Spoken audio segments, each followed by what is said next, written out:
ya estamos de nuevo en tiempo de tertulia. Hoy me acompaña aquí a mi vera Mario Garcés. ¿Qué tal, Mario? ¿Cómo estás? Ibas a decir a tu izquierda. A mi vera, dicho a mi vera. Era toda cabanera. Estoy muy bien porque estoy con vosotros. La verdad es que es una maravilla. Qué bueno, un auténtico placer que estés con nosotros, Mario. También mi queridísimo compañero, Percival Manglano. ¿Qué tal, Percival? ¿Cómo Buenos estás? días. Y un saludo especial a Leire Díaz. Pensamos mucho en ella. La fontanera cloaquera del PSOE. Y también Fran Carrillo. ¿Qué tal, Fran? ¿Cómo estás? ¿Qué tal, Manuel? Muy buenos días. Un saludo a ti y a todos los oyentes de este maravilloso programa, de esta maravillosa trinchera. Bueno, pues muchísimas gracias por estar todos aquí. Mario, tienes una novedad, traes un libro. Un libro que tiene como título Yo, Presidente. Cuéntanos, este libro en el que eres uno de los coautores del mismo. Esto de Yo, Presidente, que además aparece la portada con una foto que recuerda un poco a Pedro Sánchez, solo que en este caso lleva barba. ¿Esto es ficción o está inspirado en hechos reales? A ver, cuéntanos. Yo lo que espero es que se vaya a comprar, porque es verdad que la realidad supera la ficción constantemente, ¿no?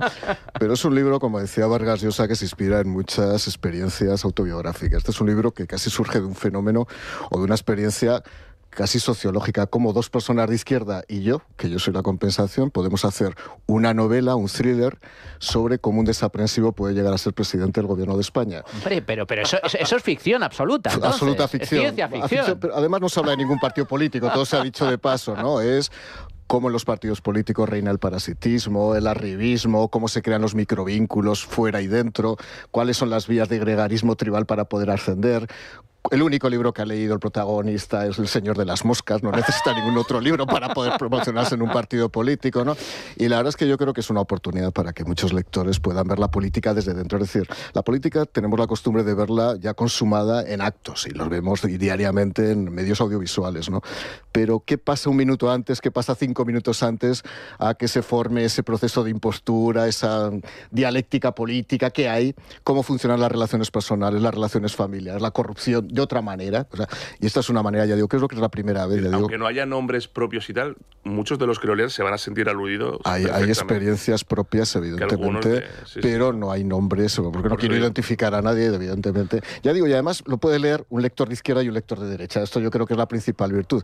Es una especie de la casa de los gemelos. Hemos hecho aquí una cosa rara para escribir esta novela en la que hemos compartido experiencias, gente, ya digo, de una izquierda bastante radical, y yo mismo dice, a ver, ¿cómo podemos durante un año y medio ponernos de acuerdo para escribir una novela? Y yo creo que es la primera vez que pasa así, es un Carmen Mola político, y saldrá a las librerías, estará a partir del 6 de noviembre, ¿no? Por lo tanto... A partir del 6 de noviembre en librerías, Yo, Presidente, de la editorial... Plaza y Janés. Plaza y Janés, y un libro que, como dices, es novela, pero que está, digamos que sustentada en experiencias reales, además con los autores con experiencia política, como es tu caso, para descubrir la política desde dentro, lo que se cuece desde dentro, que es ciertamente interesante lo que sucede detrás de las bambalinas. Que es lo que yo creo que no conoce fundamentalmente. Correcto. El lector, ya digo, conoce esas experiencias a veces grotescas, absurdas, que vemos todos los días, pero hay que conocer ese minuto previo. Esto es como las fotos, las instantáneas en las redes sociales. Uno ve la foto, pero no ve cuál es la cara que pone el de la foto 10 minutos de antes y qué cara pone 10 segundos después. Eso es lo que queremos realmente. Que te lo presente Sánchez. Por mandárselo, pedir una invitación.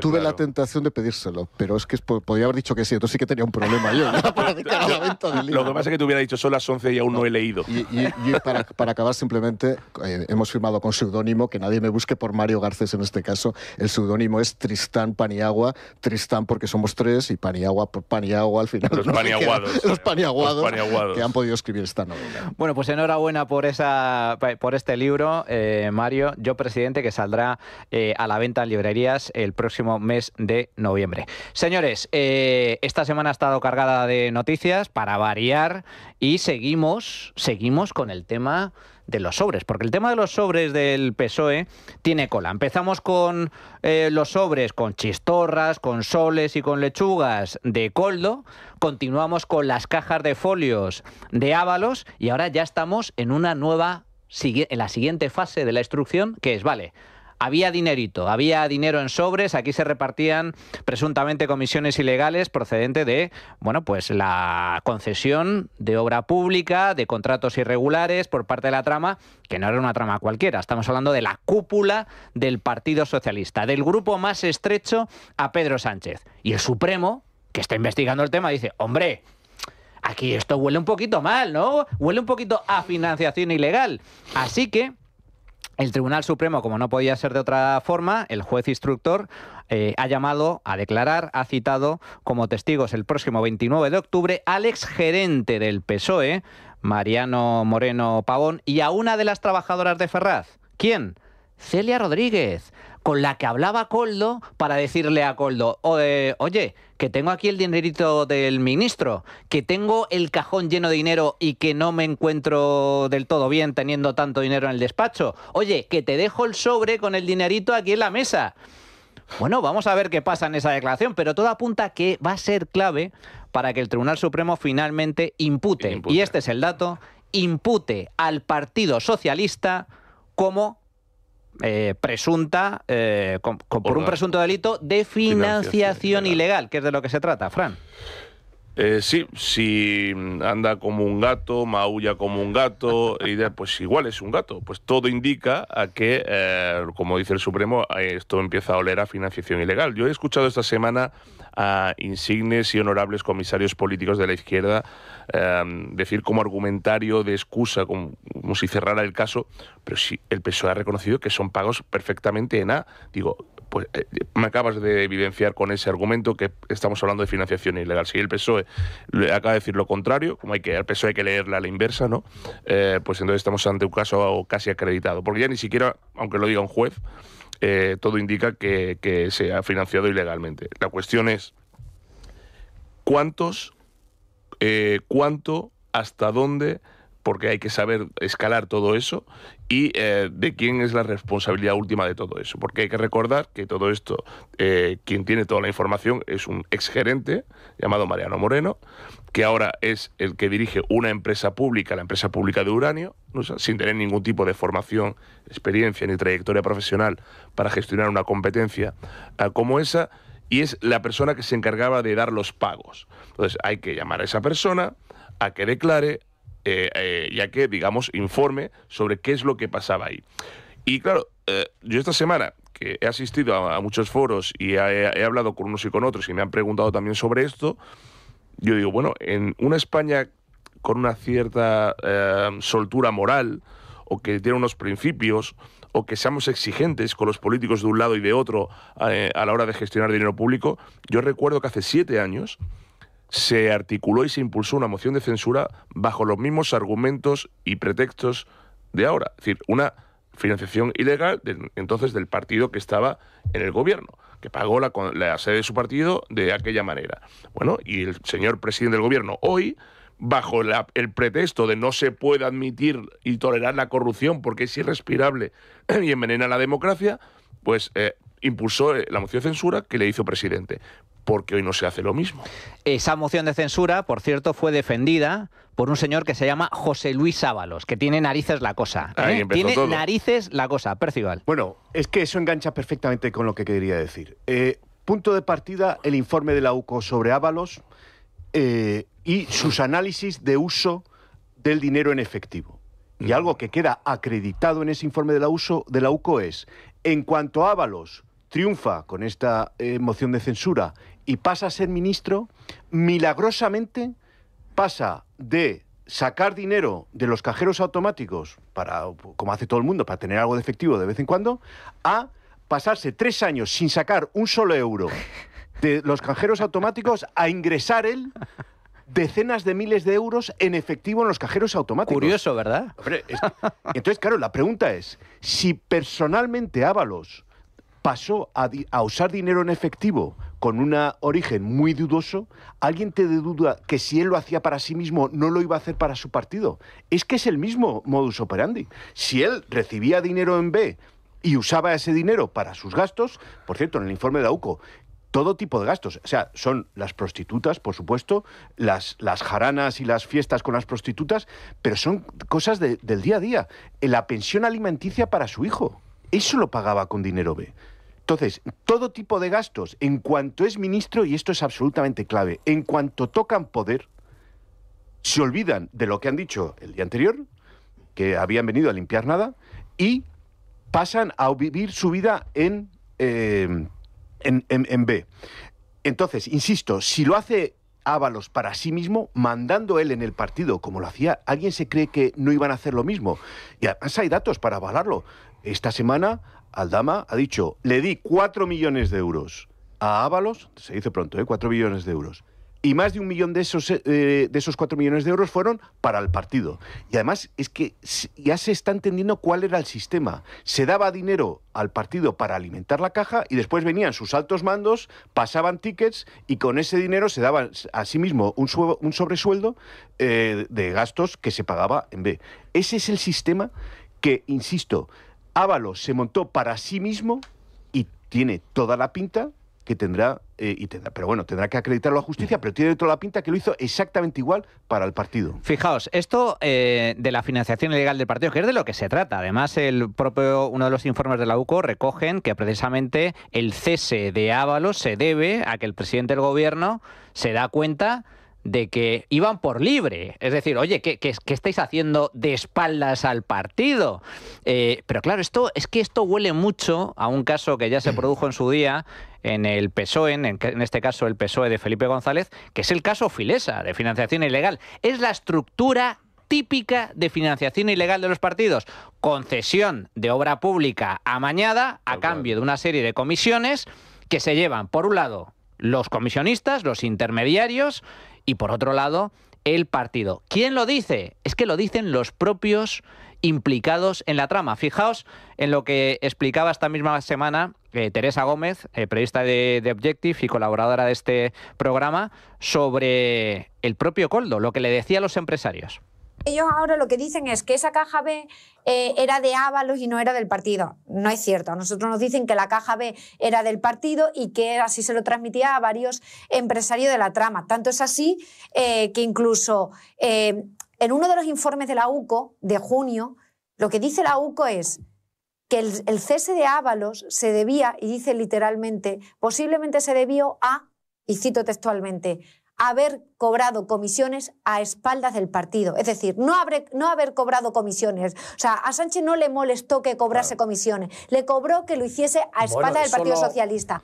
Lo que le molestaba a Sánchez, según la investigación, es que cobraran comisiones a espaldas del Partido Socialista. Esta es la clave del asunto. Además, no estamos hablando de militantes cualquiera, estamos hablando del que fue en su día mano derecha de Sánchez y secretario de organización del partido. Esto es lo que le decía en privado Koldo a los empresarios. Pero es que luego está Aldama, que es el nexo corruptor, como bien comentaba Fran y Percival. Esta semana, entrevista en Telemadrid, en el programa de Antonio Naranjo, ha soltado nuevas perlas, entre otras que había pagado la trama hasta 4 millones de euros. Señor Aldama, cuando usted habla de 4 millones de euros en comisiones, eso es un pastizal. ¿Cómo le consta a usted que esa sea la cifra exacta de comisiones que se han llevado estos señores? Bueno, Antonio, primero te voy a contestar, eso es un pastizal, pero hay mucho más dinero. Es decir, más de 4 millones. Sí, yo vuelvo a repetir lo que he dicho muchas veces. No solamente había un Víctor de Aldama en el Ministerio de Transportes, había más Víctor de Aldama. Lo que yo he entregado son casi 4 millones de euros. Obviamente muchísimo dinero, pero ese dinero se iba entregando en efectivo.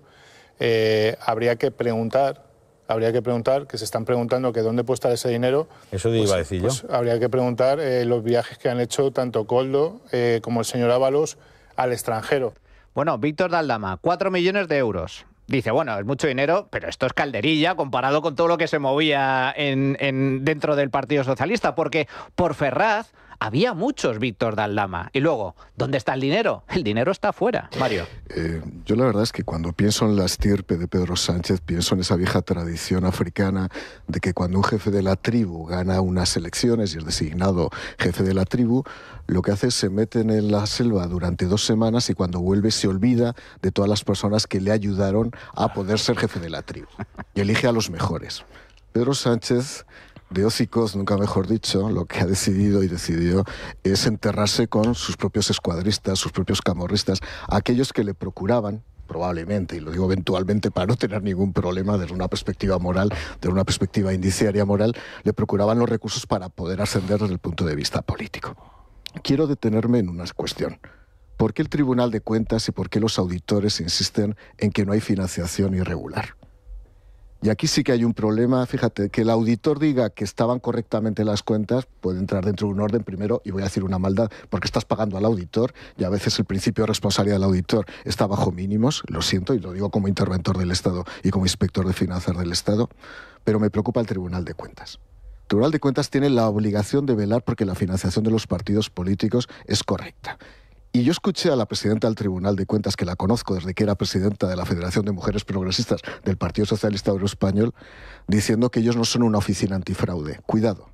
Cuidado, cuidado, porque esa frase la perseguirá toda la vida. Evidentemente no es una oficina antifraude, pero eso no significa que no tengas que comprobar que pueda haber financiación ilícita y recursos indebidamente percibidos. Porque es lo que tienes que hacer al amparo de la Ley de Financiación de Partidos Políticos.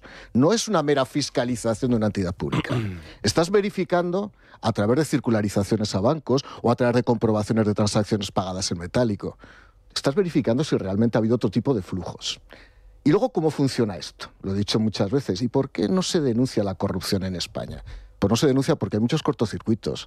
El empresario corruptor y el nexo corruptor, como tú lo dices, aldamas. España está plagada de aldamas. Muchos aldamas. Aldamas, además con ese perfil físico. Vamos, podrían ser la portada de otra de mis novelas. Yo aldama. O sea, el perfil es que además se encaja. Van dando vueltas y saben que pueden dar un pelotazo. Ojo, van entrando por todas las administraciones públicas. ¿A dónde puedo encontrar el nicho para poder? ¿Y cómo se hace? Pues amañando la adjudicación de un contrato, pagando una cantidad, donde las empresas grandes acaban habitualmente asociándose en una UTE con una empresa local, que es la empresa local la que suele financiar tanto la estructura territorial del partido como una parte de la estructura central. En este caso estaríamos hablando de Servinavar, por ejemplo, que es Navarra, la de Santos Cerdán en Navarra. Comunidad Valenciana, donde ha aparecido un empresario. Conclusión, Mario, tenemos un problema con las autonomías, porque ahí es donde está la mayor parte de la corrupción. Tenemos un problema con la administración local y tenemos un problema también desde el punto de vista moral, porque si hay corrupción en la cúspide es porque hay corrupción en la base. Claro. Y si hay corrupción en la base, es decir, si la ciudadanía tolera la corrupción, es porque la ciudadanía también forma parte de ese proceso corrupto. Lo que más me preocupa ya como funcionario, y concluyo, es que los empleados públicos sean sujetos pasivos y cómplices de esa corrupción. Personas que tienen una condición además estatutaria de funcionarios vitalicios. Por ejemplo, es que además hay una cosa que me cabrea mucho. Cuando el hermano de Pedro Sánchez estuvo 6 meses, eso lo vieron múltiples funcionarios en Moncloa y nadie dijo nada. Cuando la Diputación Provincial de Badajoz provee una plaza, hay una serie de funcionarios que tienen que elaborar la convocatoria y nadie dijo nada. Como nadie dijo nada, que nadie iba ahí a trabajar. Y lo veía muchísima gente. Cuando te das cuenta en el Ministerio de Fomento que tienes que emitir un informe como jefe de carreteras o jefe de la demarcación de la DIF, evidentemente lo hace un funcionario, no lo hace Koldo, y lo hacen. Por lo tanto, está fallando también la estructura funcionaria. Aquí hay mucha gente implicada, pero lo más relevante del asunto es, claro, ¿cómo tiene que ser el percal para que la corrupción llegue a las más altas instancias del Estado? Porque una cosa es lo que dice Fran, la corrupción en los ayuntamientos, tema urbanístico es habitual, evidente. La corrupción en las comunidades autónomas, que también existe, muchos casos hay al respecto, solo hay que recordar el 3% de Junts, de Junts, o lo que antes era la antigua CIU, y ahora estamos hablando de lo que estamos hablando, que es el Partido Socialista y el Gobierno de España. Aldama también explicaba, ¿de dónde viene el dinero? ¿Cómo se conseguía esas comisiones ilegales? Bueno, pues a través de la adjudicación de contratos irregulares en 2 campos, concretamente. Atención. La gran parte de la mordida sale de las constructoras, de la obra pública, ¿vale? Y otra parte sale de las mascarillas hasta que yo, digo que hasta aquí hemos llegado y que no soy el Banco de España.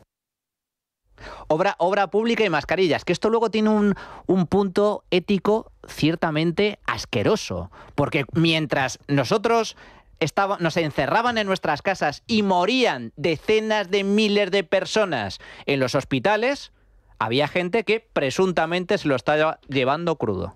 ¿Por qué hacen a Ábalos ministro de Fomento? O sea, es que es la pregunta básica. Vamos, que Pedro Sánchez sabía cuál es el perfil de Ábalos es evidente. Había estado en el Peugeot con él, habrían hablado de todo tipo de cosas. El tufo a corrupción perseguía a Ábalos desde hace mucho. podría pensarse, pese a tener ese perfil, le pone al frente del ministerio que más dinero maneja. Bueno, eso es como cuando los ayuntamientos se le concede al Golfo la concejalía de urbanismo. Pues esto es igual. Y la frase clave que habéis dicho antes, esta de ¿por qué cesa Sánchez a Ábalos?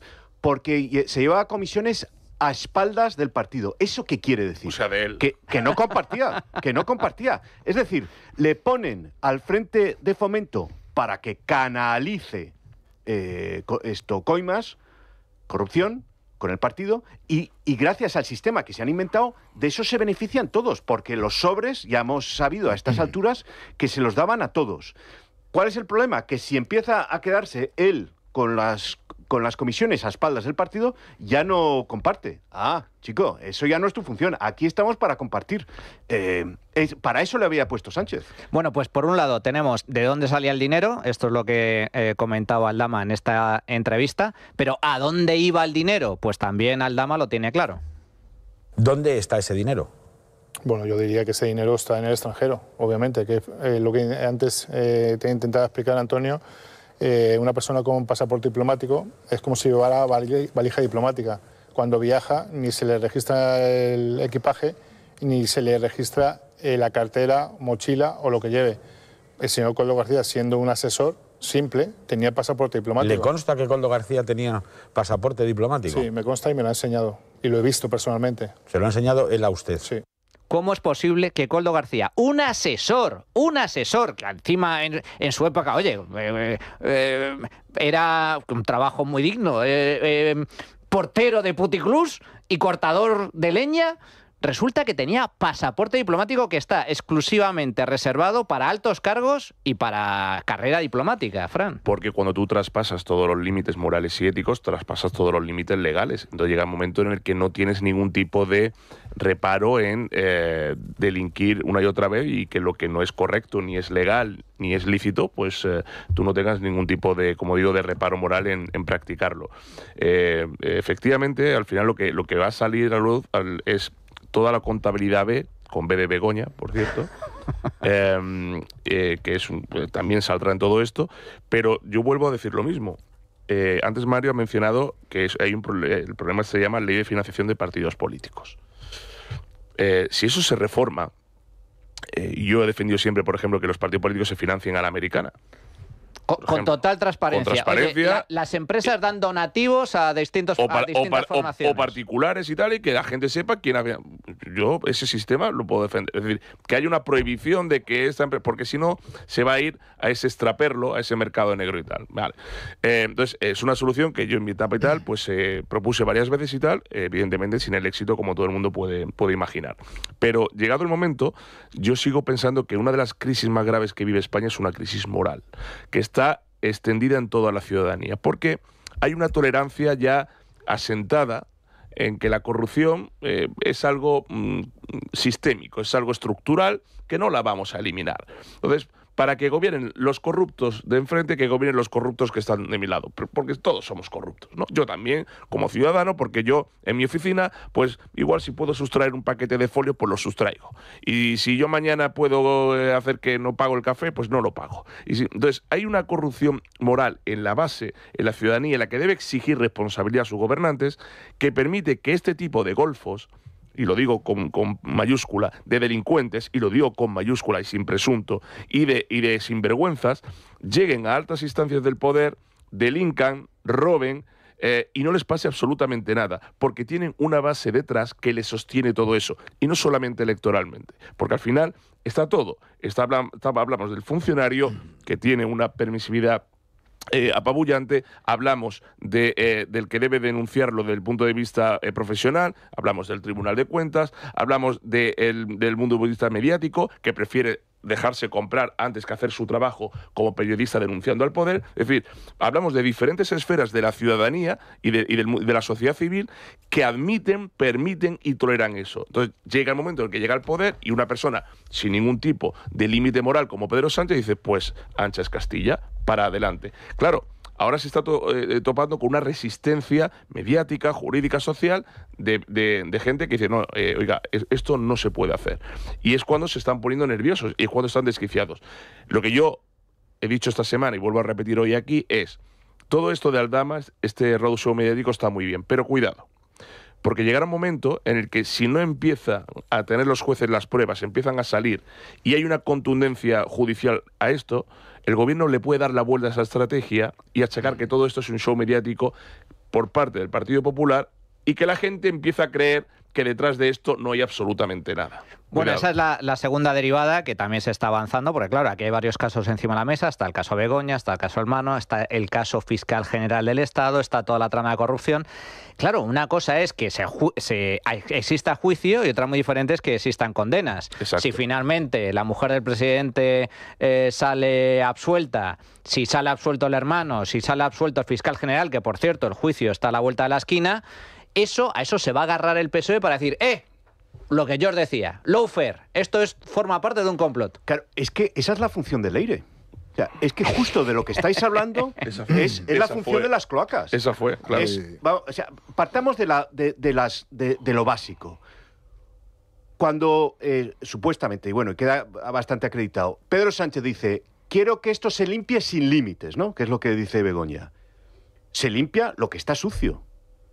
De la misma manera que se tapa lo que no se quiere enseñar. Es decir, que este tipo de actuaciones, este tipo de cloacas, existen porque hay un temor fundado por parte de Pedro Sánchez de que le pillen con el carrito del helado, porque sabe que hay corrupción, porque sabe que hay indicios.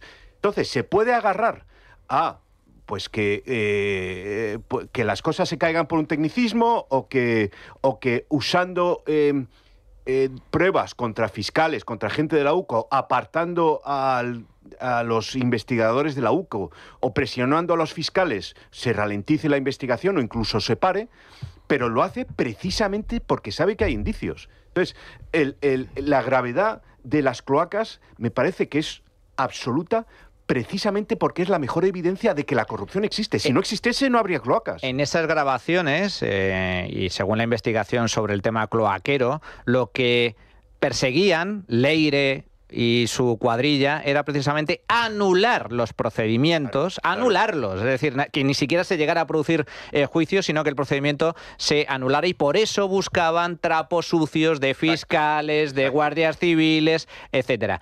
Fijaos, y ahora te doy paso, Mario, ¿hasta qué punto tenía conocimiento Pedro Sánchez de toda esta porquería que estamos conociendo gracias a la prensa y gracias a la acción de la justicia y a la acción de la UCO? Bueno, pues según Aldama, tenía conocimiento absolutamente de todo. Atención. El Hermano no lo sé y el propio presidente debería acabar en Sotorreal. ¿Por qué dice usted que el propio presidente debería acabar en la cárcel? Bueno, por lo que he dicho y llevo diciendo mucho tiempo, porque es alguien que sabía absolutamente todo, porque ha permitido la financiación ilegal del partido, no solamente del partido, sino de la Internacional Socialista, y porque ha permitido muchísimas cosas de las que están pasando en este país y de lo que han hecho esta gente, por llamarles de alguna manera. Esto empezó como el caso Coldo, luego saltó a caso Ábalos, posteriormente a caso PSOE, porque aquí hay implicados también llamadas con ministras, con presidentes autonómicos, y ahora estamos hablando del caso Sánchez. Mario. Es que es el caso Sánchez. Todas las pistas nos llevan directamente a Sánchez. Hablabas antes si Maulla es un gato, si no sé qué. Pues si Maulla Sánchez. Y si se mueve Sánchez. Y si es el Hermano Sánchez. Y si es Coldo Sánchez. Es que vamos a ver, si es que esto es... Y no es que sea indiciario. Es que yo creo que si alguien empieza la facultad de Derecho a la hora de analizar y estudiar un caso, y tú lo sabes, Percival, de Derecho Penal, va a decir evidentemente que los indicios son rebosantes, son exultantes, ¿no? El caso Leire. Leire es la mujer lobo en Madrid. Esa, como en las novelas policíacas, era el hombre lobo, lobo hombre, que llevaba y limpiaba la sangre, era la que ofrecía, en fin, el dinero para borrar las pistas. Hay gente que pensará, pero esta mujer actúa por libre, es una especie de pequeño Nicolás, un poco más, vamos a ver, indecente desde el punto de vista de su posición. Es la futura ganadora del Pulitzer. Totalmente. Está haciendo un trabajo de investigación en profundidad. Yo temo por mi libro, la competencia que me pueda hacer Estoy Leire cuando acabe la leer novela. el libro de Leire. Pero si me dejáis, fijaos que ella tiene tanta información y tanta documentación cuando ella ofrece determinadas prebendas y determinados ascensos profesionales, que por muy loca que esté, ya hablo en sentido término y psiquiátrico, hablo en término mitomaníaco, desde luego no se lo inventa todo. Es evidente que tiene información. Hombre. ¿De quién? De los ministerios. Y un tema que habéis dicho antes y con esto concluyo. El Partido Socialista Obrero Español, del Mirlo o el jilguero de las gasolineras, el que pone el acento en las gasolineras, Pepe Blanco, hasta Puente, han nombrado siempre ministros en Fomento con una doble condición. Primero, que hicieran política territorial, porque es el ministerio que te permite hacer mayor política territorial, y dos, eventualmente, poder cobrar coimas. Digo eventualmente, ocasionalmente, poder cobrar coimas para poder financiar regularmente el partido. Yo he sido subsecretario de ese ministerio. A mí me tocó la peor ministra en el sentido de que era la más honrada del mundo, que era Ana Pastor, y además un momento de crisis absoluta. Pero ese ministerio era un cachondeo. Era un verdadero cachondeo. Las prácticas eran de verdadero cachondeo. Por ejemplo, se habla mucho de por qué el otro día Puente, por qué se prohibieron las tarjetas. Las tarjetas de crédito las prohibí yo en el Ministerio de Fomento, por el mal uso que hacían los altos cargos del Partido Socialista Obrero Español de esas tarjetas. Y porque no teniendo tarjetas se evita precisamente muchas veces abusos. Dicho esto, oye, es hora ya de una cosa, también lo digo. A mí personajes como Aldama me parecen vomitivos. Personajes como Leire me parecen todos vomitivos.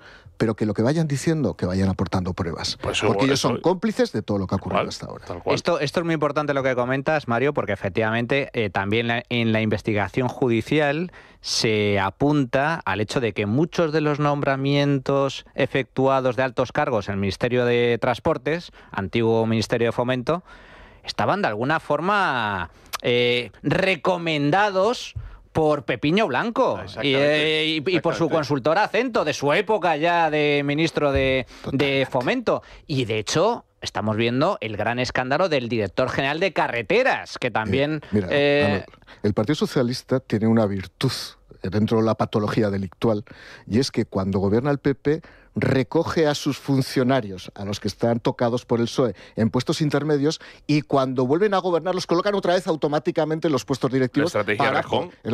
Cosa que no hace el PP, evidentemente no ha hecho nunca el PP, porque no sabe. Los ascienden, los ascienden. Allí en las instituciones y tal, pero lo que hace, que a mí me parece curioso, yo no le llamo Partido Socialista, ya hace tiempo que le llamo Plataforma Sanchista de Obedientes Embusteros, porque rebauticé las siglas, es que casualmente llegan al Ministerio de Fomento, el que más dinero maneja, como se ha mencionado antes, los secretarios de organización del partido. Exacto. Es decir, Pepiño, le dan exacto, al número 2 del partido, el que controla el partido por esa cuestión territorial, el ministerio que más maneja, es decir, blanco y en botella. Blanco. Nunca mejor dicho lo de blanco. Exactamente. Bueno, vamos a hacer una pequeña pausa y regresamos con más temas, pero antes una recomendación. El otro día un amigo me dijo que estaba buscando financiación para su proyecto inmobiliario y le dije que si no conocía a Cibislen. El caso es que me dijo que había oído hablar de la empresa, pero no la había investigado. Pero que ahora que se la recomendaba, pues hablaría con ellos. Pues lo mismo os digo a vosotros, que conozcáis Cibislen, empresa de financiación a promotores y de inversión alternativa. Para todos aquellos que estén interesados, simplemente tenéis que visitar la página web cibislen.com. Nosotros hacemos una pequeña pausa y regresamos con el nuevo ultimátum, la nueva amenaza de Junts y Puigdemont, que va a romper con el PSOE, que se acabó, que hasta aquí hemos llegado, faltaría más. La trinchera de Llamas, con Manuel Llamas. Bueno, estamos hablando a micrófono cerrado de las posibles novelas, nuevas novelas que pueden salir a raíz de toda esta trama. Ábalos, sus amigas, Sánchez y sus familiares. En fin, en todo caso, ¿te está gustando la música, no, Fran? Esta canción en concreto. Yo creo que la deberíamos haber dejado acabar hasta el final porque, como he dicho antes a micrófono cerrado, lo mejor que tiene una grandísima película, obra de arte del cine como es El Graduado, con Dustin Hoffman, es la banda sonora de Simon & Garfunkel, y esta canción en concreto como cúspide de toda esa película. Me encanta. Y nos imaginamos... Me encanta la banda sonora en general del programa, pero es que esta en concreto hoy te has coronado. Nos imaginamos esta canción de fondo, Ábalos en un coche, en un Peugeot quizás, acompañado acompañado de sus secuaces, de sus cómplices. Sánchez al lado, detrás Coldo, una tal Jessica. Acompañados de Telma y Luis y cayéndose por los monegros hacia abajo. Mirándose la cara. Pues aprovecho el tema de la canción para recordaros que tenéis disponible la playlist de La Trinchera en Spotify con todas las canciones que suenan en el programa. Señores, nuevo ultimátum. Parece que esta vez va en serio. Junts ha lanzado un nuevo ultimátum a Pedro Sánchez. Han dicho prácticamente que hasta aquí hemos llegado, y lo van a escenificar el próximo lunes en una reunión que va a tener lugar en Perpiñán con los gerifaltes de Junts y toda esta reunión presidida por Puigdemont. Ahí se va a decidir, finalmente, se va a plasmar la ruptura oficial, formal, con el Partido Socialista. Lo avanzaba la propia portavoz de Junts en el Congreso esta misma semana, Míriam Nogueras, con estas palabras. Han logrado que la gente esté hasta las narices de todos, y luego dirán que viene la derecha y que eso es nuestra culpa. Termino, señor Sánchez.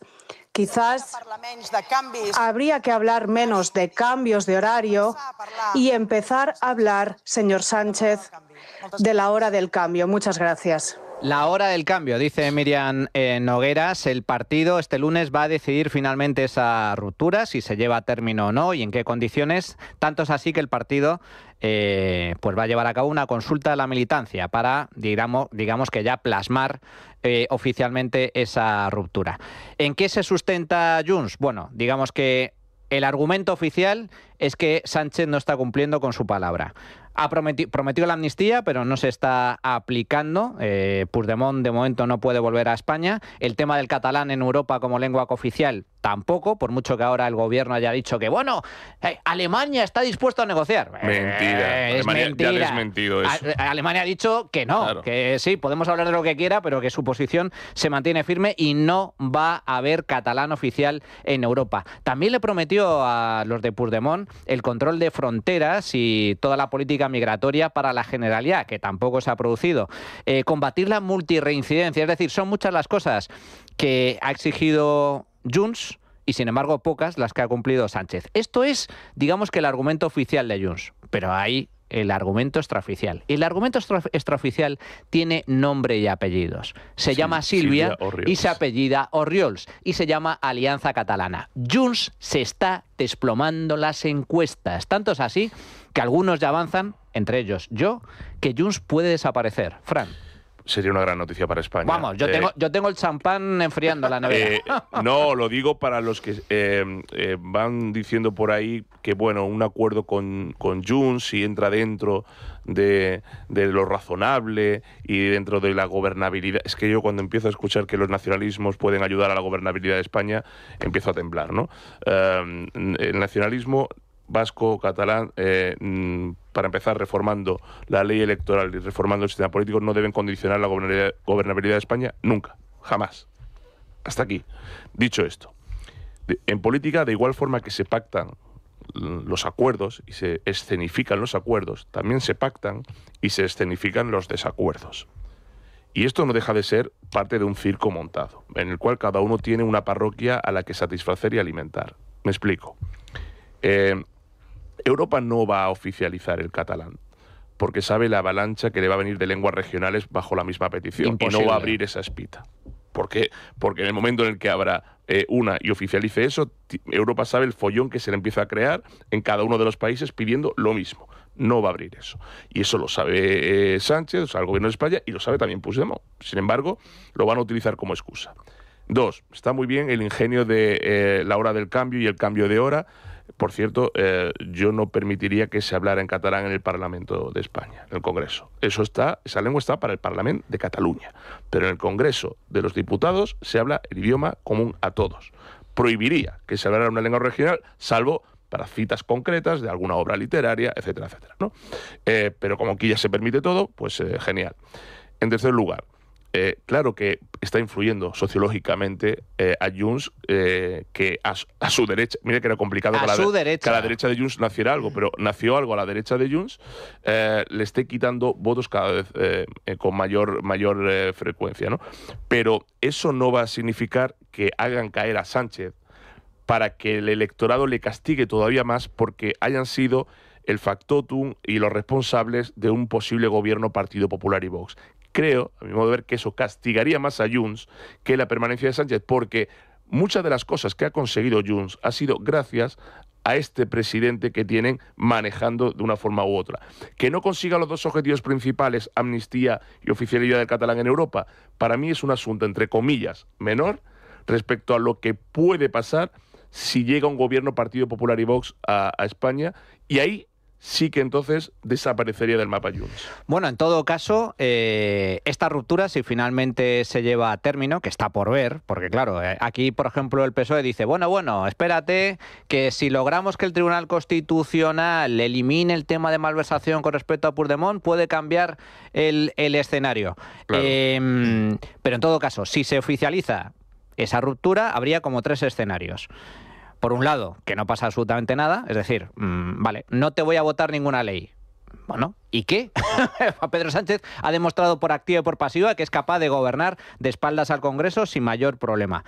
O que exijan o organicen una moción de censura. En este caso se está hablando de una moción instrumental, es decir, una moción en la cual el candidato sería un tercero, un acordado entre el Partido Popular y Junts, un tecnócrata, con el único fin de convocar elecciones. Percival. Esa es la pregunta clave. Yo creo que a estas alturas podemos estar bastante seguros de que el lunes van a decir, vale, rompemos con Pedro Sánchez. Entonces la pregunta es, ¿qué consecuencias va a tener esto?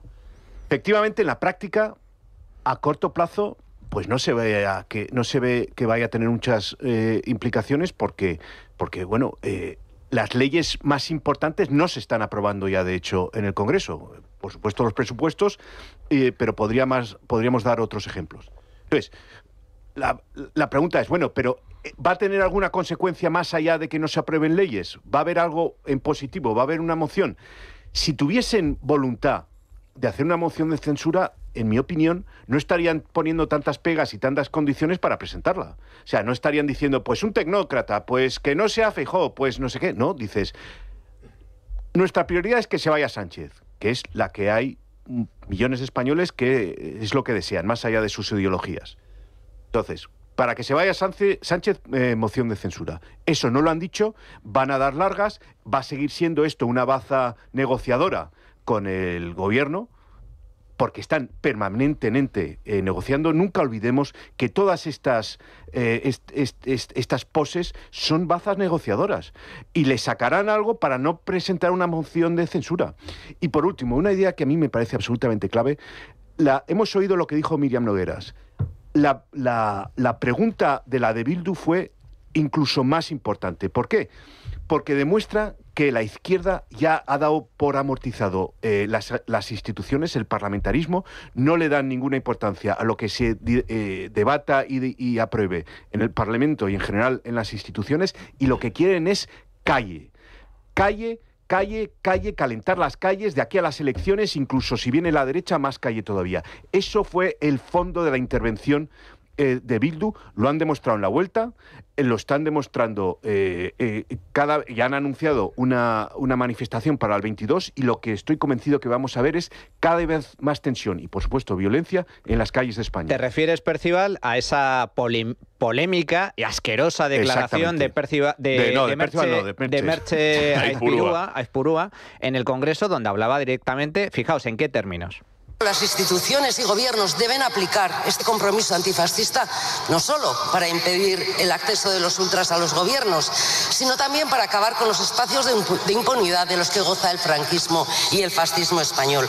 Por eso le pedimos, al igual que lo hacemos en nuestros gobiernos, que tomen las medidas que ya están en sus manos, que apliquen la ley de memoria democrática e impidan este tipo de actos de exaltación fascista, que actúen contra los discursos de odio, contra señalamientos y amenazas racistas, homófobas y machistas que en ellos se producen.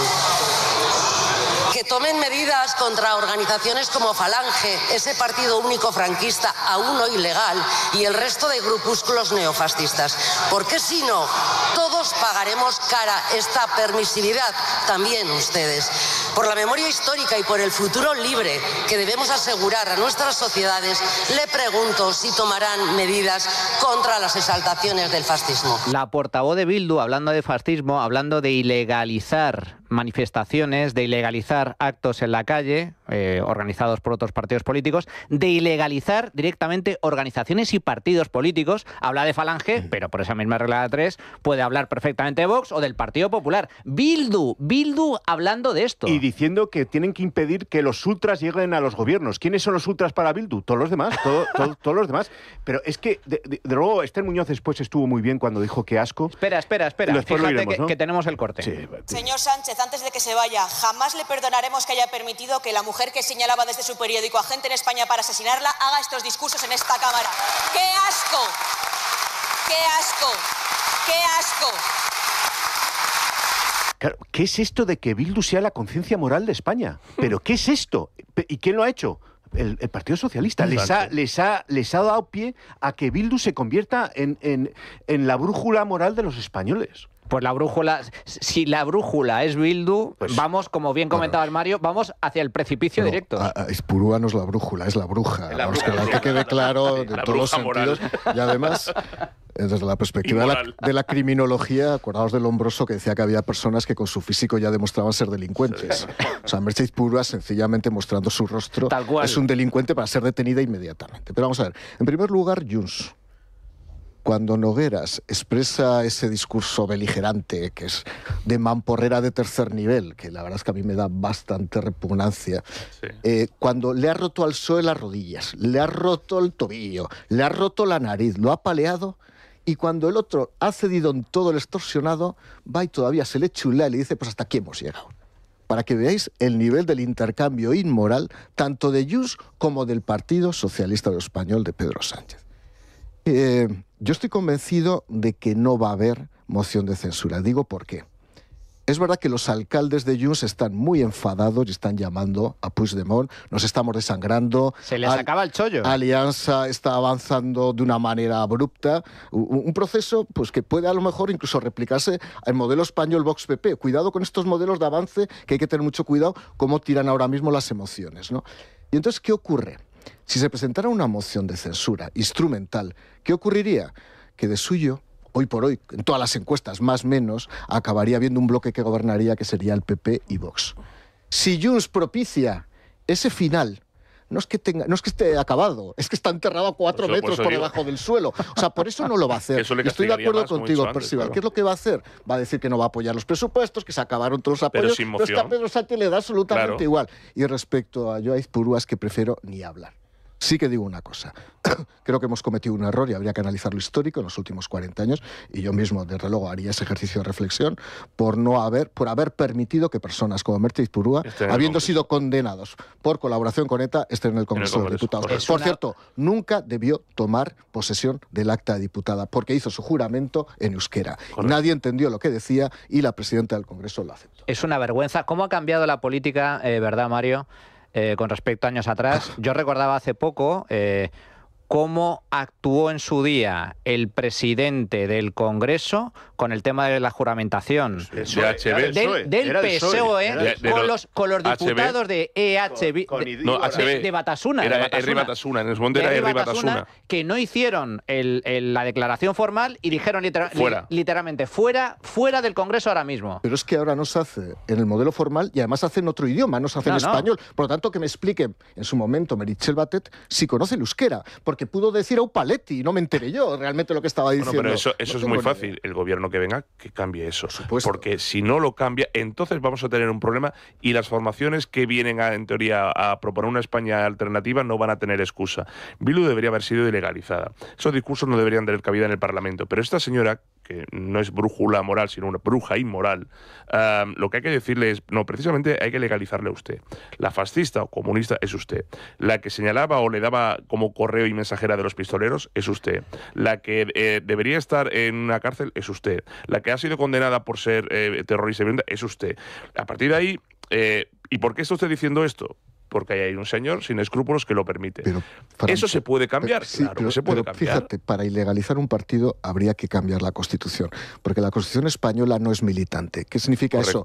Que acepta que haya partidos que estén en contra de la Constitución y que formen parte Vamos a ver si se llega a 210 escaños. Ahí está. Porque se está rozando los 210 escaños. Claro. Habría que cambiar muchas cosas, pero el tema de los formalismos es importante. Comentas, Fran, el próximo gobierno, si hay próximo gobierno, diría yo, si nos lo permite el señor. Que está por ver, desde luego debería eliminar el tema del uso de lenguas cooficiales, desde luego retirar por completo el tema de los traductores. Si usted quiere hablar en euskera, hable en euskera, pero no le va a entender absolutamente nadie.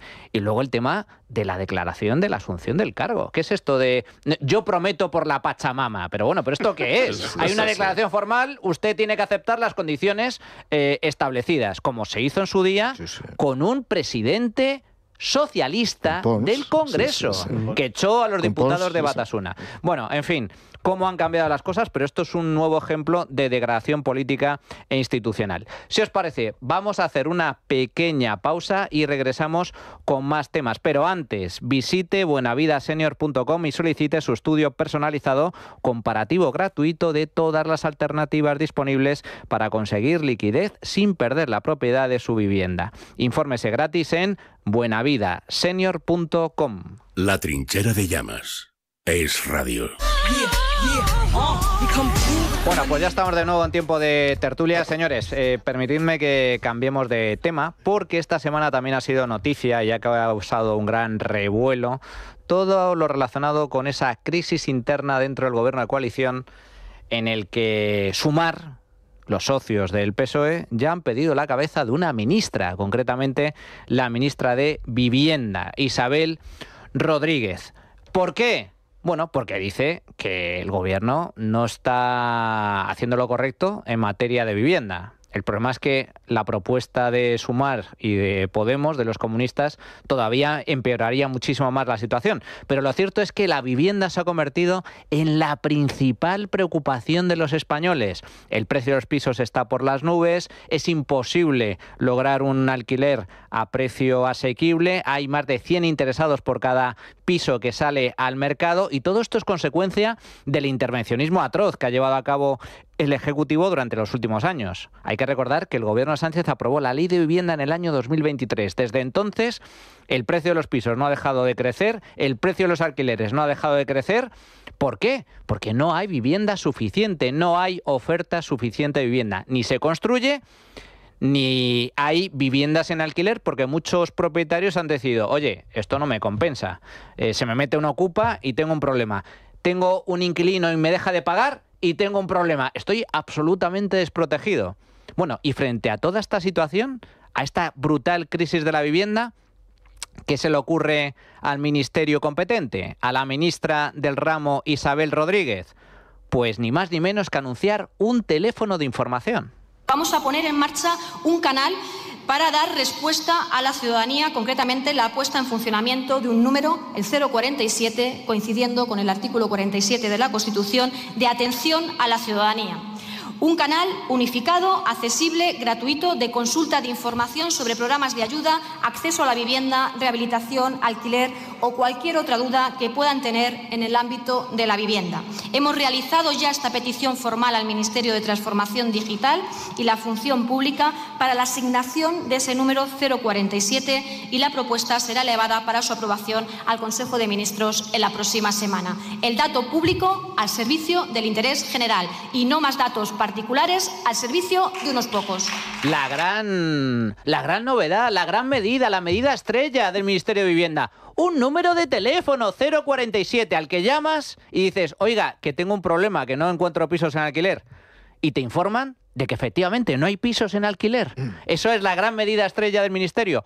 Otra segunda medida estrella, una campaña de publicidad que ha generado indignación en muchísima gente.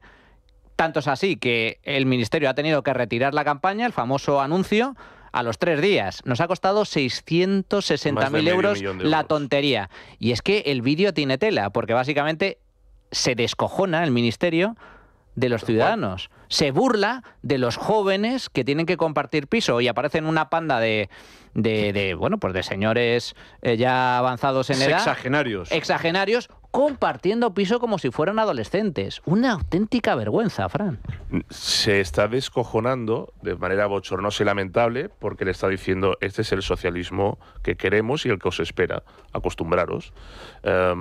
Los jóvenes deben saber que a pesar del relato de la izquierda efectista, pero también malévolo, no tenéis vivienda por culpa de los fondos buitre. Mentira. No tenéis vivienda por culpa de los ricos especuladores. Mentira. No tenéis vivienda por culpa del neoliberalismo abyecto y tal. Mentira. No tienen vivienda por la intervención del gobierno socialista, por el intervencionismo que ha hecho en el mercado. Primero en la pandemia. La pandemia fue la excusa que utilizó el gobierno para poner a prueba el umbral moral y también de resistencia de muchos españoles. Entre otras cosas, nos secuestró ilegalmente dentro de todas las tropelías que hizo el gobierno. Pero intervino el mercado de la vivienda. Y como no estaban contentos, crearon una ley en 2023 todavía más intervencionista. ¿Qué provocó eso? Más allá de las responsabilidades que pueden tener también las autonomías, que también reparo en eso. Pero el gobierno que iba a construir más de 1 millón de viviendas en la legislatura intervino el mercado, construir ya no es rentable ni para el Estado ni para las constructoras, y lo que ha hecho ha sido incentivar una demanda para que la gente vaya a comprar algo que no existe. ¿Vale? Entonces yo estoy poniendo estos días una analogía con el tema de los supermercados. Imagina que yo le doy a la población cheques para que vayan a comprar a supermercados, pero prohíbo los supermercados y restrinjo la oferta a 2 o 3 en cada ciudad. No puedes comprar. No puedes comprar. Por mucho dinero que tengas. Por mucho que tú salgas a la calle a comprar, tengo 100.000 cheques acumulados, no tengo que comprar porque no hay oferta. Pues lo que ha hecho el gobierno con la vivienda es lo mismo, es incentivar una demanda para que vayan a comprar algo que no existe. Entonces, paralelamente, se ríen de los ciudadanos creando campañas que pagamos todos, diciendo, no, es que no se puede porque es que hay detrás unos especuladores que están interviniendo. No, usted lo ha intervenido. 2, le están diciendo a los jóvenes, que por cierto no son tontos y solamente hay que ver las encuestas de dónde va el voto joven a partir de ahora. Derecha. No solamente, yo estoy leyendo más allá, no solamente entre 18 y 35, que tienen una fuerza ya totalmente localizada al que van a votar. Hasta los 44 ya. Hasta los 44, y yo voy más allá. Entre 14 y 18, que es la generación que se va a incorporar en las siguientes, todavía más. ¿Vale? Bien. Porque es la gente a la que se le está arrebatando ese futuro. Entonces, esos jóvenes ya no les cuela el relato de son los boomers. No. Es el mercado que se está interviniendo. Hay que liberalizar suelo. Hay que dejar que esas viviendas las ponga en el mercado del Estado, que para eso está. Meta usted viviendas en el mercado y los precios, por definición, tienden a bajar. Por definición. Y a partir de aquí, ya vemos. ¿Qué es lo que ha hecho el gobierno muy inteligentemente? Echar la culpa de todo esto a la oposición y al que pasa por ahí. ¿Qué está haciendo la oposición? Pues fijaos, esto es el resultado de las políticas nefastas del gobierno en materia de vivienda. Como bien estabas comentando, Fran, intervinieron en el mercado, fijaron precios, blindaron a los delincuentes, a ocupas y morosos, claro. Porque dejar de pagar una factura es un delito también. O sea, tú lo puedes perseguir judicialmente. Han protegido a los ocupas, han protegido a los morosos, han desprotegido a los propietarios y encima no se construye suficiente. Bueno, por eso Sumar carga contra la ministra de Vivienda. Pero carga contra la ministra de Vivienda porque el resultado de sus políticas han cosechado un rotundo fracaso. ¿Van a corregir? No. ¿Qué pide Sumar? Más intervención. ¿Y qué pide Podemos? Ya no solo intervención, piden directamente expropiar casas. ¿Qué se puede hacer para no llegar al punto de la expropiación? ¿Pero por qué no vamos a llegar al punto de la expropiación? Si es un mecanismo constitucional previsto en nuestra norma, previsto en nuestra legalidad y que nos permitiría garantizar que la vivienda es un derecho. Es decir, que se equivocan de políticas, han causado una gravísima crisis en el sector de la vivienda y la solución que aportan es más de lo mismo, pero peor. Me gusta mucho el paralelismo de Fran entre la vivienda y los supermercados. ¿Cuál es el símbolo real del socialismo cuando se ha aplicado en el mundo? Las baldas vacías en los supermercados. Eso es Eso es la imagen del socialismo en Venezuela, en Cuba y en su momento en la Unión Soviética y en todos los países socialistas. ¿Por qué las baldas estaban vacías en los supermercados de los países socialistas? Porque se intervenían los precios.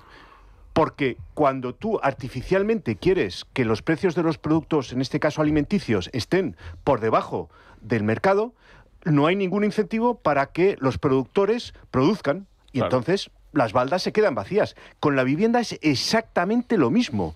Cuando tú intervienes el mercado y ya no le es rentable al constructor o a quien quiera alquilar un piso sacarlo al mercado, lo restringe y eso agrava el problema y nos lleva... El socialismo es un sistema por el cual los problemas se agravan por culpa de las soluciones que los socialistas ponen encima de la mesa. No hay mejor ejemplo hoy que la vivienda.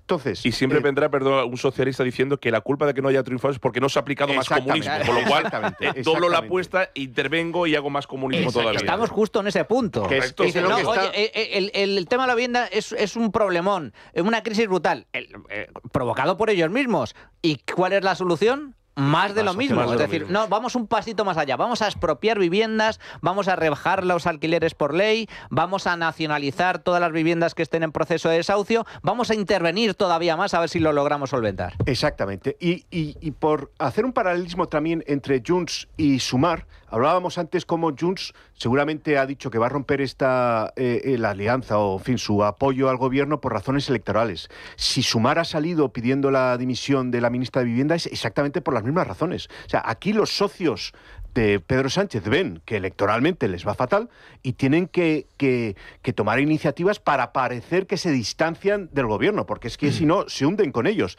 Entonces, Yolanda Díaz, con el verbo que le ha dado Dios, pensó que la mejor forma de hacerlo era decir que había gobierno de corrupción para rato, ¿no? Entonces, eso fue su gran intervención de la semana, en fin, así les ha ido. Pero están en eso, están en moverse, intentar distanciarse del PSOE y van a tener exactamente el mismo éxito. Y un último apunte. Esta semana, casualmente, el Consejo del Notariado de España ha sacado una página web que yo recomiendo a todo el mundo porque te dice exactamente los precios de la vivienda en toda España. Tiene un mapa interactivo y si cualquier persona está interesada en los precios de su barrio o en algún sitio que esté considerando comprar, que lo use porque es francamente fantástico. Y da un dato que me parece clave. En 2013 el metro cuadrado en España estaba en 1.300 euros. Ahora mismo, en 2024, mejor dicho, el año pasado, estaba en 2.100. En algo más de 10 años hemos pasado de 1.300 euros a 2.100 euros el metro cuadrado en España. Por supuesto que hay un problema de vivienda en España. Pero es que no hay oferta. Por un lado, tenemos la desprotección de los propietarios y por otro lado, que no se construye lo suficiente. Se están aumentando el número de hogares en términos netos, se crean cerca de 200.000 hogares cada año, fruto de la llegada también de inmigrantes. 200.000 al año. Y se construyen en España 100.000 casas nuevas. Y yo me pregunto, Mario, ¿cómo es posible que en un país como España, donde sobra suelo, porque suelo tenemos lo que quieras y más, no haya suelo suficiente para construir? Primero, aplicando un poco de memoria no histórica, sino prehistórica, recordad que el primer Ministerio de la Vivienda fue presidido por una ministra de vida convulsa que se llamaba Trujillo y que puso en marcha aquello que se llamó la Agencia Estatal del Alquiler, que tenía como principal promoción regalar unas zapatillas Kelly para poder andar, para poder conseguir el alquiler. Me acuerdo cuando llegué al Ministerio de Fomento, hice un cálculo intuitivo, esa agencia nos costó por cada alquiler que se consiguió 100.000 euros. Toma es decir, ya. 100.000 euros por alquiler. Estas son las medidas eficaces y eficientes del Partido Socialista Obrero Español. Este es un tema muy complejo, por cierto, y es el tema determinante, uno de los temas determinantes de la próxima campaña electoral. Vivienda e inmigración. Y a partir de aquí hay que decir las cosas claras. Hay medidas que son inmediatas,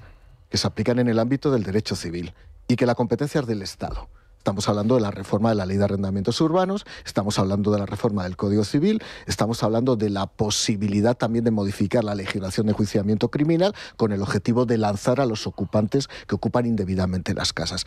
Eso se aprueba inmediatamente, incluso con un decreto ley, porque yo estoy convencido que hay razones de emergencia y de urgencia por el artículo 86 de la Constitución para poder aprobarlas. Y eso el Partido Socialista no lo hace. Yo estoy convencido que el próximo gobierno lo hará. Y con eso ya generas un incentivo inmediato o por lo menos deshaces un desincentivo para poner viviendas en mercado de alquiler o en mercado de venta. porque ahora mismo no ocurre eso. ¿Qué pasa? Que efectivamente es un problema de mercado. Y este mercado no se arregla mediante la intervención. Estos días leía que Illa ha encargado un estudio de la universidad, ojo, de Barcelona. Yo lo siento porque son colegas de la universidad y yo me planteo a veces que cuidado, que el seguidismo, el tribalismo político te puede llevar a decir y llegar a conclusiones que te anulan académicamente. En el que se decía, en ese estudio que el que tuviera más de una vivienda tenía la obligación de poner en venta la segunda y la tercera vivienda. Cuidado con eso, Y ojo que lo querían hacer en el ámbito del derecho foral catalán. Esto es muy grave. El foralismo catalán no puede en ningún caso arrumbar con las normas generales arrendaticias de lo que es la codificación general española. Pero se lo están planteando ya. Cuidado que se lo están planteando. Y digo otra cosa, porque sería también muy injusto, y a mí ya sabéis que no me gusta ser injusto, echar toda la culpa al Estado.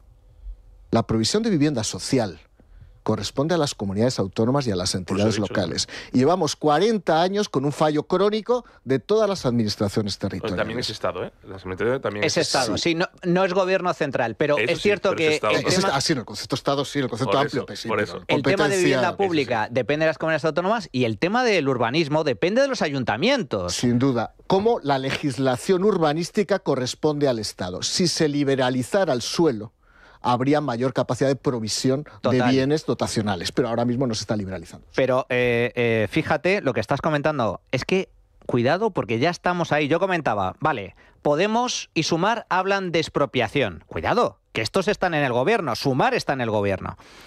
Pero es que el PSOE está hablando de restringir la compra de vivienda única y exclusivamente para uso residencial. Es decir, que si yo me quiero comprar un piso, como sucede a la inmensa mayoría de españoles, ¿en dónde está el ahorro y el patrimonio de los españoles? Está invertido en ladrillo. La gente compra pisos, segundas y terceras residencias, para disfrutar de ellas en verano o para ponerlas en alquiler. Resulta que el gobierno se está planteando a día de hoy restringir la compra de vivienda única exclusivamente a uso residencial. Es decir, que usted no puede comprar un piso para ponerlo en alquiler. Me parece bochornoso. Es terrible, ese ataque del gobierno a Wyoming y Broncano. Hombre, claro, mira. Me parece que harán Wyoming con sus 19 viviendas. El Gran Wyoming pisos, es un gran tenedor, de acuerdo con la legislación del Estado. Es un pisoteniente o un terrateniente, pero no, es un pisoteniente. Y Broncano, que se acaba de adquirir otras 3 o 4 viviendas. Me parece un ataque. Zapatero. Pero porque el socialismo crea el socialismo crea leyes prohibitivas para los demás. Es decir, quiero abolir la prostitución a los demás. O sea, a mi partido, y mi partido de, perdón con la expresión, de puteros, esos no. Quiero restringir la vivienda a los demás, pero yo puedo comprar todas las que quiera. Quiero expropiar a los demás, pero a Galapagar no se va nadie a expropiar, ¿verdad? Quiero que se ocupen los pisos de los demás, como me ocupen el mío, la lío. Eso es el socialismo ideológicamente hablando. Es decir, que los perjuicios los sufran los demás y los beneficios ya me los quedo yo. Y eso va a ser otra muesca en esa recámara que tiene el socialismo a la hora de legislar. Pero como se ha dicho, el eje discursivo en este año y medio antes de las generales va a ser vivienda e inmigración. Y en la vivienda van a correr el mismo camino que están siguiendo con el tema de la inmigración. Mucho cuidado, porque el gobierno ya está planteando este tipo de restricciones, además de subir impuestos de forma muy sustancial. Ya España tiene, digamos que una de las mayores cargas fiscales sobre la vivienda de toda Europa, y el gobierno está planteando nuevas subidas fiscales, prohibiciones, expropiaciones, limitaciones como lo que estamos comentando de únicamente poder comprar para residir en un piso. Estamos hablando de cartillas de racionamiento a nivel inmobiliario. Es decir, esto es lo que sucede en todas las economías socialistas. Como no se produce, en este caso no hay casas suficientes, pues vamos a establecer cartillas de racionamiento. Una vivienda por hogar. Y ocupar es robar, repito. Ocupar es un delito, lo digo para lo que estén pensando que eso puede ser una solución. Ocupar es robar. El tema de la hipocresía, que me gustaría comentarlo. Gran Wyoming esta semana, David Broncano esta semana, Irene Montero esta misma semana, con el tema de la vivienda diciendo, esto es una injusticia. Bien, Wyoming, 19 pisos. 19, 19. David Broncano, 5 inmuebles. 2 áticos en Madrid y 3 chaletazos en Ávila. Irene Montero, chaletazo en Galapagar, y creo que tiene otros 2 inmuebles que heredó de su familia. ¿Por qué no les expropian a ellos? O que se lo que les ocupen a ellos. Hay que dar esa ley para que los ocupen, a ver qué dicen. En fin. Bueno, vamos a ver cuál ha sido el resultado de la tuitencuesta, Adrián. Pues Manuel, hoy hemos preguntado qué pasará si finalmente Junts rompe con el PSOE de Sánchez. Nuestras opciones eran que no va a pasar nada, habrá adelanto electoral o una moción de censura. Pues la verdad que bastante pesimismo y un 83% cree que no va a pasar absolutamente nada. Y vamos a escuchar también lo que nos han dejado los oyentes. Junts no va a romper con el PSOE, va a seguir apoyando a Sánchez. ¿Cuándo van a vivir ellos mejor que con este tío? Que no, que van a seguir.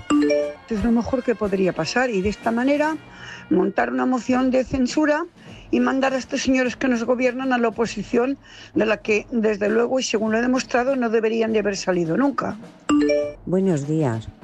¿Qué pasará? No va a pasar nada. ¿Por qué? Porque no van a romper. Es imposible que rompan. ¿De quién van a sacar tanto como están sacando de este gobierno? No de este gobierno en sí, sino del número uno del gobierno, del señor Sánchez. Que estamos, es que claro, el debate sigue fuera del micrófono y al final... La lucha en fin, sigue. Muchísimas gracias a todos nuestros oyentes por sus comentarios.